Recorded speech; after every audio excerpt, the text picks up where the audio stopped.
নমস্কার, আবারও চলে এসেছি শ্রী শ্রী মা শারদামণির কথা নিয়ে। আজকে শ্রী শ্রী মা শারদামণির জন্মতিথি। আমি আমার মতো করে মায়ের দিনটি পালন করেছি। মায়ের জন্মবৃত্তান্ত নিয়ে অনেক ঘটনা আছে, অনেক কথা আছে, সেসব আমি বলতে পারবো না, তাহলে অনেক সময় লেগে যাবে।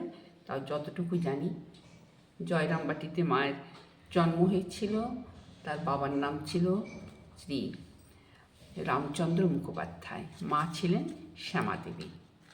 একদিন শুভ দিনে শুভক্ষণে মায়ের জন্ম হয়েছিল জয়রামবাটিতে।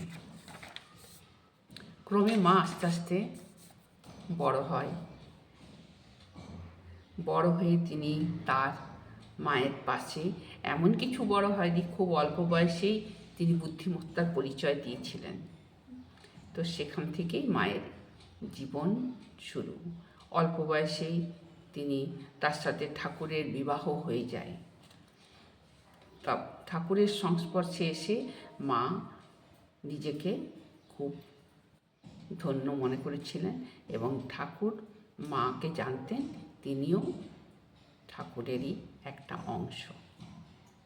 তো তাই মায়ের অনেক বাণী আছে, যে বাণীগুলো আমাদের দৈনন্দিন জীবনে খুব কার্যকরী।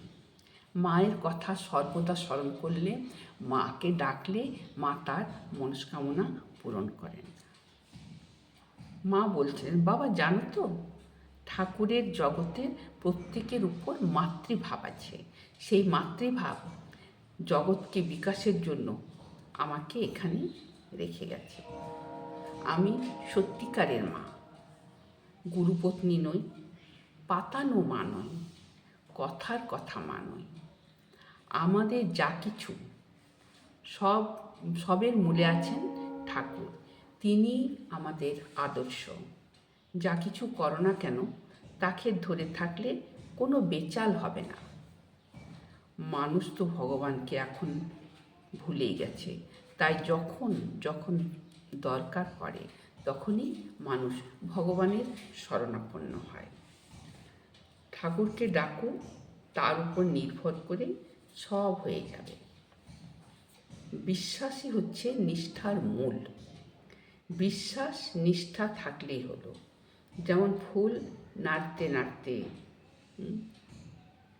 ফুলের গন্ধ বেরোয়, চন্দন ঘষতে ঘষতে চন্দনের গন্ধ বেরোয়, তেমনি ভগবত তত্ত্বের আলোচনা করতে করতে ভগবানের জ্ঞান অর্জন করা যায়। মন না মত্ত হস্তি। আমাদের মন হচ্ছে খুব চঞ্চল, হাওয়ার বেগে মন চলে। তাই মনকে শক্ত করে ধরে রাখার চেষ্টা করতে হবে। মা সব সময় আমাদের ছোটোখাটো জিনিস দিয়ে আমাদের সাংসারিক জীবনে সকলকে বোঝাতে চেয়েছেন, তার মধ্যে তোমরা ভগবানকে পাবে। ধন্যবাদ। জয় শ্রী শ্রী মা শারদামণির জয়। জননীং শারদাং দেবীং রামকৃষ্ণ জগৎগুরু পাদ পদ্ম তয়শ্রিতা প্রণমামি মুহুর্মুহু। জননীং শারদাং দেবীং রামকৃষ্ণ জগৎগুরু পাদ পদ্ম তয়শ্রিতা প্রণমামি মুহুর্মুহু। জননীং শারদাং দেবীং রামকৃষ্ণ জগৎগুরু পাদ পদ্ম তয়শ্রিতা প্রণমামি মুহুর্মুহু। জয় মা, জয় শ্রী শ্রী শারদামণি জয়।